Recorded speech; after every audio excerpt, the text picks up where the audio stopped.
Hi, this is Shannon from the Patterson Group. I'm the Director of Operations, and today we're going to be talking about some things you need to think about when budgeting for your closing costs. The first thing we're going to talk about is property taxes.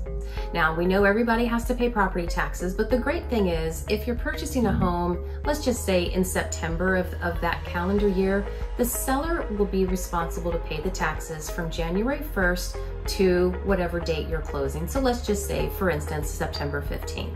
You will be responsible for September 16th until the end of the year. Typically, the percentage of property tax is 0.83%, but it does vary by county to county, so make sure you ask your agent.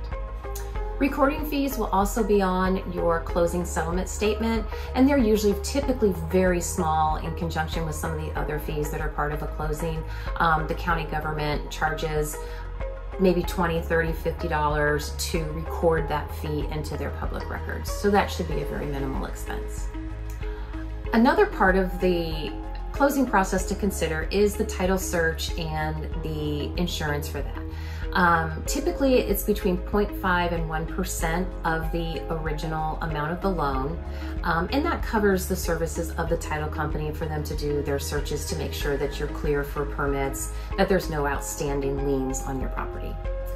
Another factor is escrow fees, and these are fees that are charged by the escrow company or those who are holding your escrow check. And usually that fee is between $500 to $2,000 depending on how they calculate that. It could be a percentage or it could be a flat fee.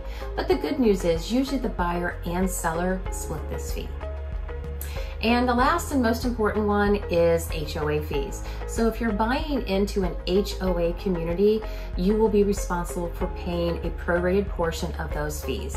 Most likely the seller will have paid to date at the time of closing the required fees, and then you will be responsible to pay what's left over. So keep that in mind when you're working on your budget. I appreciate your time and attention, and if you have any questions about anything I've spoken about today, please feel free to give the Patterson Group a call at 941-621-8600 or reach out to your favorite Patterson Group real estate agent.